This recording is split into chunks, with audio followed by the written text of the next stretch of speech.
life, why anything has happened to anyone, including you or anyone that you're watching, you will now understand, because there is this powerful and utterly consistent law that is the manager, the vibrational manager, you might say, of this universe.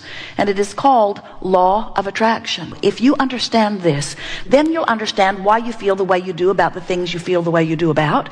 And you'll understand why everybody else feels the way they do. In other words, as you get this, all mysteries in life. Now, why is it that you would even feel the vibrational relationship between you and you? Well, because it's you. When you're pulling apart, it doesn't feel good, and when you're in alignment, it feels wonderful. But there is another piece to this that we know.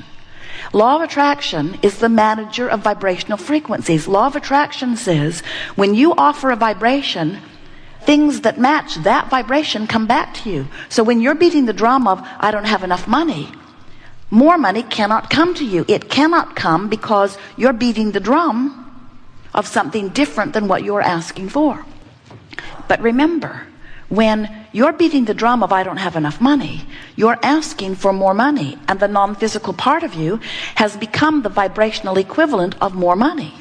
So now, law of attraction is responding to both aspects of that which is you. Doesn't that make sense to you? If law of attraction is this equal opportunity manager, responding to all vibrations, bringing vibrations together that are a match to one another, doesn't it make sense that law of attraction is responding to the non-physical part of you as well as the physical part of you? So now we have a question. We're going to appeal to your logic, and then if you get it wrong, we'll tell you the real answer. This non-physical part of you, this eternal part of you.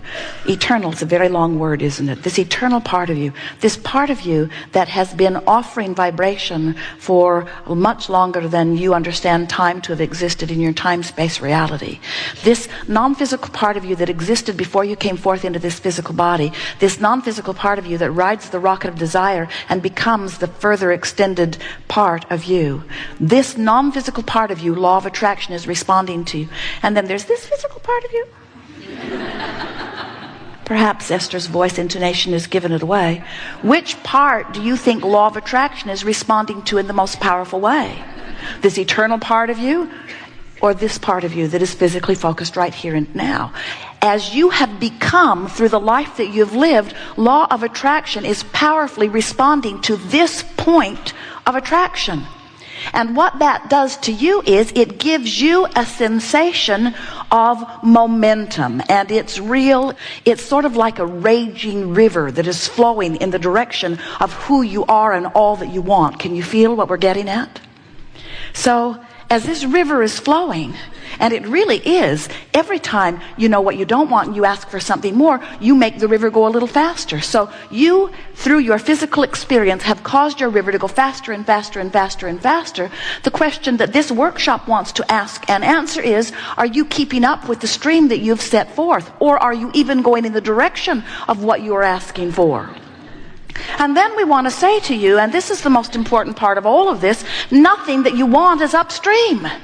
Not one thing that you want is upstream. And the reason we know that is because we know how the cycle of life works. We know who you were before you came into this body. We see you in your magnificent time-space reality, carving out the contrast and becoming more.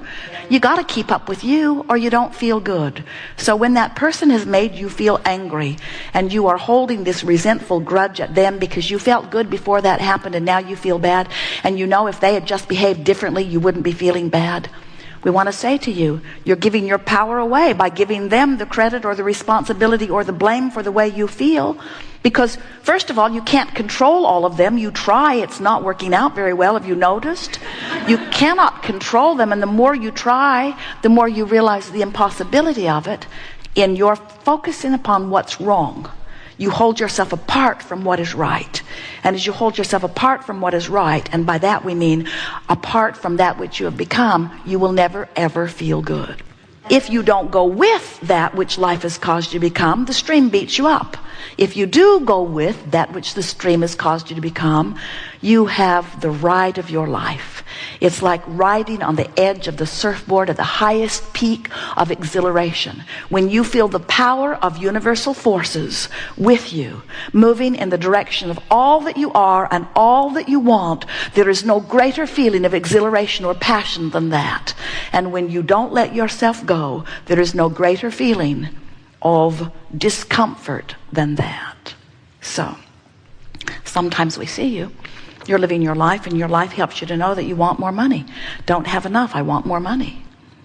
And each time you do that, and we want you to know that we noticed that you've done that quite a bit.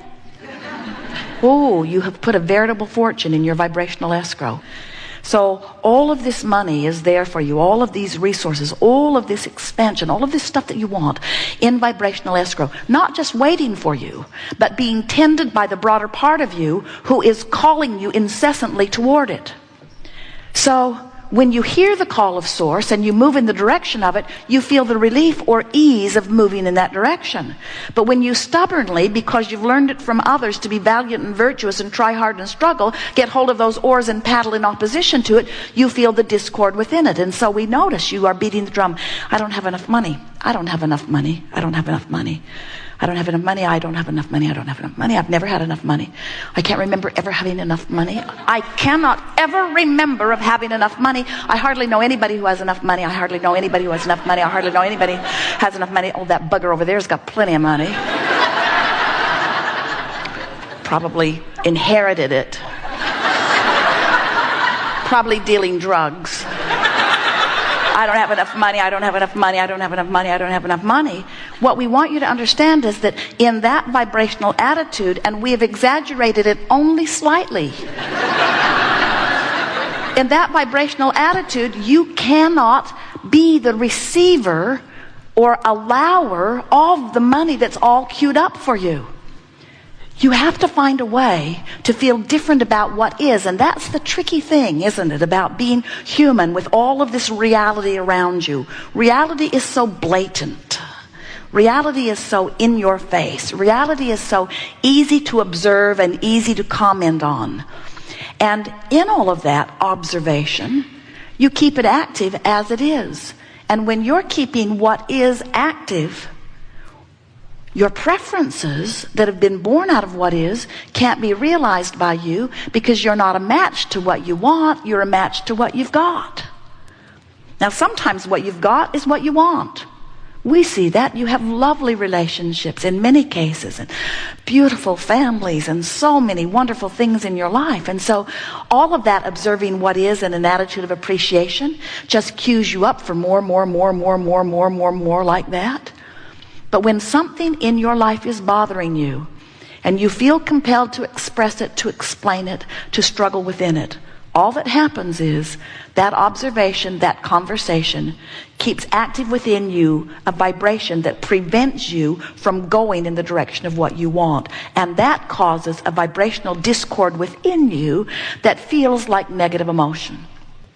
When you finally get it, that there's not another person on the planet that can do anything about your vibrational discord, only you. And you stop holding others to a standard of impossibility. When you finally say, hey, you who failed me in this way, or in this way, or in this way, or in this way, hey, lover of mine who ran off with another, or hey, mother of mine who didn't give me enough attention, or hey, friend of mine who doesn't return my phone calls, or hey, employer of mine who doesn't see the value in what I'm doing, or hey, employee of mine who doesn't give me a good day's work, hey, all of you who are betraying me in some way. Instead of saying, hey, look at what you're doing, and feeling the discord of that, as you begin to say, through my life experience with you, I have given birth to something different. And I'm going to leave you where you are to tend to your own reality while I hold to the vision that you have helped me to conjure. I'm going to pretend you are different than you are. And I'm going to get so good at pretending you as I want you to be that I don't notice that you are as you are. And when I get so good at pretending you as I want you to be, you become irrelevant because I've become a vibrational match to the dream that I have dreamed. And you might be the one who comes and fills that dream. You might be part of the manifestation, but you have become irrelevant because someone will now come and be part of the manifestation. There's a world full of beings out there who are already a vibrational match to what you want, that when you become a vibrational match to what you want, must come to you. The universe is orchestrating circumstances and events to accommodate you on every subject in the world. And if what you want is not coming to you, it's not because you are being deprived. It's not because you are unworthy. It's not because Source is busy dealing with the problems of other people.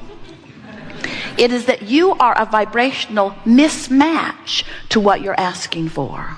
So if you've got negative emotion and you don't know what it means, and you don't do anything deliberately about choosing a better feeling thought so that you move your habit of thought into a better feeling place, don't worry, it will get bigger. And if you still don't worry, it will get bigger. And if you still don't worry, the indication will get bigger, the indication will get bigger, the indication will get bigger, until eventually there is a manifestational indicator. But we watch you, our human friends, and you say, oh, now I have this reality of this disease. And we say, so what? It's just a vibrational indicator. You don't go to the gas station with your gas gauge pointed at empty and have an emotional meltdown, lay your head on the steering wheel and just sob. Look what I've come to. I had hoped it would last longer. You just fill it back up. It's an indicator. It's just an indicator. It isn't your statement of worthiness. It isn't your statement of whether you were born under the right star. It isn't your statement of how good you've been. It's just an indicator. You need to put some gas in your tank. And the negative emotion that you feel is just an indicator that you want to put some gas in your tank. You just want to turn and go with the flow. You know, this life experience that you're living right now, it's a vibrational indicator. What's in your bank account right now is an indicator of your vibration about money. What's happening with your body is an indicator of what you've been thinking, of the vibration you've been offering. That's all. That's why we say, and we really, really mean it, what is doesn't mean diddly squat. It's not important like you think it is. All it is the current indication to the current active vibration. That's all it is. So if you want a different manifestation, what do you need to do? Shift the vibration. How do you shift the vibration? Think different thoughts. How do you think different thoughts? Care about how you feel and tune your thoughts to the way you feel. Reach for the best feeling thought you can find. Now many of you, even Esther, she said to us yesterday, Abraham, easy for you to say. You have nothing to do.